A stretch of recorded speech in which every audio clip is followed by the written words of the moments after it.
encore aujourd'hui, Bitcoin a buté contre cette résistance des 72 000 dollars qu'on a finalement beaucoup de mal à franchir. Alors le vrai danger, c'est pas une chute brutale, mais plutôt une hausse éclair. Alors oui, ça te paraît paradoxal, mais je vais t'expliquer tout ça. On va analyser ensemble plusieurs datas importantes dans cette vidéo, le comportement de certaines grandes institutions et tu verras que ce qui se passe sur le marché des produits dérivés eh bien, pourrait nous mettre un joli bazar pour rester poli. Alors aujourd'hui, c'est un petit peu normal qu'on ait moins d'engouement, moins de mouvement sur les marchés. Aujourd'hui, c'est le President Day aux États-Unis. Donc les marchés américains sont fermés. Et puis une donnée, une data que j'ai zappée, oui, ça m'arrive. Je ne l'ai pas vu passer, donc mea culpa, j'aurais dû te la partager hier. Les marchés asiatiques tournent actuellement au ralenti. Les bourses de Chine continentale, de Séoul et de Taipei étaient fermées aujourd'hui en raison des congés du nouvel an lunaire. La place de Hong Kong suspendra également ses échanges pour 3 jours à partir de mardi. Donc c'est normal, c'est tout à fait normal qu'on ait un marché quelque peu morose. Et ça pourrait durer encore quelques temps parce que pour le nouvel an chinois, selon les régions ou les pays, certains services et certaines banques peuvent rester fermés pendant encore 7 à 14 jours. Alors on a tout de même eu un mouvement quelque peu atypique, quelque peu étrange sur Bitcoin cet après-midi. En quelques minutes, Bitcoin a gagné 2% qu'il a aussitôt perdu. Et ce genre de mouvement, dans le contexte actuel, y compris de fermeture des marchés, c'est pas hyper encourageant pour la suite. Ça s'explique, mais c'est pas hyper encourageant. On sent que le marché des crypto-monnaies est particulièrement vulnérable. Avant d'enchaîner, je te souhaite la bienvenue dans cette vidéo. Je m'appelle Sylvain et tu es bien sûr Objectif Lune. Ici, on parle de crypto, on parle d'économie, de géopolitique. Alors si ce type de contenu te parle, si ça t'intéresse, eh bien clique sur le bouton ici pour t'abonner. Pense à activer la petite cloche des notifications. Et puis, si tu veux nous soutenir, je te remercie énormément de liker en cliquant sur le pouce.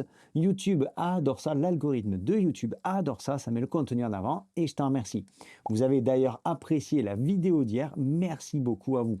Je l'ai fini pile poil dans le timing avant le match de rugby. Pays de Galles, France, joli match d'ailleurs. J'espère qu'on ne prendra pas la foot contre les Anglais. Bref, je m'égare un petit peu. Je reprends quand on regarde donc ce qui s'est passé les années précédentes. On voit qu'on n'a jamais eu janvier plus février dans le rouge. Alors certes, on est qu'au milieu du mois de février et on a, allez, on va dire un tout petit peu dépassé, mais on ne prend pas le chemin de se redresser. Et puis on est en train d'aligner le 5e mois de baisse consécutive. On est proche d'un nouveau record entre la fin de l'année 2018 et le début de l'année 2019. On avait aligné 6 mois de baisse consécutive sur Bitcoin. Alors ça reste logique quand on regarde le comportement des investisseurs. La semaine dernière, ça a été la 4e semaine consécutive de sortie sur les ETF Bitcoin Spot avec 161 millions de dollars de sorties. Alors si on veut être positif, on peut se dire que les sorties sont de moins en moins conséquentes. Petit à petit, il semblerait que ceux qui devaient vendre ont finalement déjà vendu. Et les investisseurs qui restent eh bien, sont moins motivés à l'idée de se séparer de leur Bitcoin en ce moment. La pression vendeuse diminue, mais on est encore loin, très loin d'une inversion de tendance. Alors pourtant, certaines institutions rebalancent leur portefeuille. C'est le cas de Harvard, par exemple, qui a réduit ses participations dans l'ETF iShares Bitcoin Trust au 4e trimestre 2025. Et en même temps, ils ont ouvert une nouvelle position de 86,8 millions de dollars dans l'iShares Ethereum Trust. Bon, alors l'université conserve tout de même une position d'environ 250 millions de dollars dans Bitcoin, loin devant ses investissements sur Google ou Amazon. Mais quelque part, ça interpelle. Un tel changement est à souligner. On ne fait pas de gros mouvements comme ça sans une certaine raison. Alors, le problème de tout ça, c'est non seulement que certains vendent, que certains ont vendu, mais on se retrouve surtout sur Bitcoin avec finalement aucun acheteur. Et ça fait 3 mois maintenant que les flux net de stablecoin sur Binance reste négatif. Et ça, c'est un signe d'une contraction de la liquidité disponible sur le marché. La dernière fois qu'on s'est retrouvé dans la même situation, tu le vois sur ce graphique, c'était lors du bear market de 2023. Et quand on a de telles sorties, des sorties de stablecoin dans un marché baissier comme en ce moment, c'est que les investisseurs quittent tout simplement le marché des crypto-monnaies.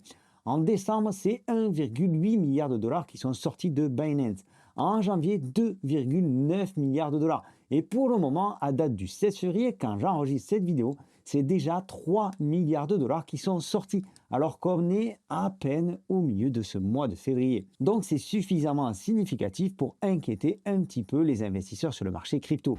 Alors si on prend en compte cet autre indicateur particulièrement intéressant, on aurait un objectif baissier sur Bitcoin avec un prix d'au moins 55 000 dollars. Parce que tu le vois à l'écran, ça pourrait aller plus bas. Ce que nous dit le Bitcoin Result Price Bands, c'est que cette zone en bleu est particulièrement défendue. Mais lors des cycles précédents, Bitcoin enregistre souvent un point bas, on va dire entre 25 et 30% en dessous de cet indicateur. Et surtout, il y reste pendant pas mal de temps, plusieurs semaines, voire même plusieurs mois. Alors pour ma part, parce que je t'ai dit que je te le partagerai, ça fait partie de mes zones de recharge. Ici, cette zone-là, autour des 50 000 dollars. Bien entendu, ceci n'est pas un conseil financier. Détail important, le dernier pic baissier sur Bitcoin se fait en général après une bad news, après une mauvaise nouvelle, comme FTX en 2022 par exemple. Ça, c'est un petit peu la purge ultime. Alors si on prend en compte tout ça, la baisse de la pression vendeuse et la baisse des liquidités de l'autre côté, on peut donc s'attendre à un contexte particulier dans lequel tout le monde observe. Les vendeurs ne veulent plus vraiment vendre et encore moins vendre à perte. Et les acheteurs n'ont pas encore sorti toute l'armada pour soutenir le cours. Une période durant laquelle le trading pourrait devenir très délicat. Une période qui fera la différence dans quelques mois entre ceux d'entre nous qui sauront conserver leurs capitaux, ceux qui ne feront pas les fous et ceux qui vont se cramer avec les leviers ou les altcoins de leurs influenceurs préférés. Je te le répète, dans ces moments-là, Bitcoin est only Bitcoin. Et si tu as la sensation d'avoir acheté un petit peu trop haut, tu cales tes bitcoins sur une ledger ou dans une tangent et tu les oublies. Et on reparlera de tout ça dans 4 ans. Allez, si tu es encore là à ce moment de la vidéo, c'est certainement que tu apprécies son contenu, alors je t'invite à nous soutenir une nouvelle fois en cliquant sur ce fameux pouce bleu. Allez, j'en reviens maintenant au mouvement qu'on a eu cet après-midi. 2% sur Bitcoin, c'est franchement pas grand-chose. Ce qui interpelle, c'est que ça s'est fait dans un temps très court. Et actuellement, on vient d'en parler un petit peu à l'instant, actuellement on a aussi abordé le sujet dans la vidéo d'hier, les fondamentaux ne sont pas vraiment là sur le marché des crypto-monnaies. Le marché des cryptos se joue aujourd'hui sur le terrain des produits dérivés. Et la moindre étincelle pourrait tout simplement tout faire exploser. Je t'ai partagé cette data-là sur Telegram, je vais la développer un tout petit peu. Au passage, le Telegram est gratuit, le Telegram Objectif Lune est gratuit, je te laisserai le lien en description de cette vidéo. Si on considère que le prix actuel du Bitcoin est à 67 878 dollars, et si on connaît une augmentation de 10%, soit jusqu'à 74 500 dollars environ, on aurait 1,2 milliard de dollars qui seraient liquidés. Et si à l'inverse, on connaît une baisse de 10%, soit jusqu'à 61 000 dollars environ, on aurait seulement, entre guillemets, 598 millions de dollars qui seraient liquidés. Alors la hausse de cet après-midi, elle est une fois de plus que de 2%. Puis la baisse a été quasi immédiate. Et ça, c'est quelque chose qui devrait très certainement se reproduire dans les jours et dans les semaines à venir. La symétrie entre les positions longues et les positions short est particulièrement dangereuse pour les traders. Si le marché monte, comme je te le répète depuis quelques jours, on pourrait faire face à un emballement haussier lié aux liquidations des positions short, donc au rachat de ces positions-là. Mais ce sont des rachats instantanés sur des produits dérivés. Derrière, tu vois bien qu'il n'y a pas de support, il n'y a pas d'acheteur, aucun équilibre entre les longues et les shorts, et puis aucun acheteur dans le spot comme on vient de le voir. Donc la moindre hausse devrait retomber comme un soufflet, exactement comme cet après-midi. Donc prudence les amis, et pas de trade de fou dans cette période. Le marché va finir de nettoyer les plus greedy, et en général, je peux te l'assurer, c'est pas super beau à voir. On parle souvent des baleines sur le marché des cryptos. On en a parlé hier d'ailleurs.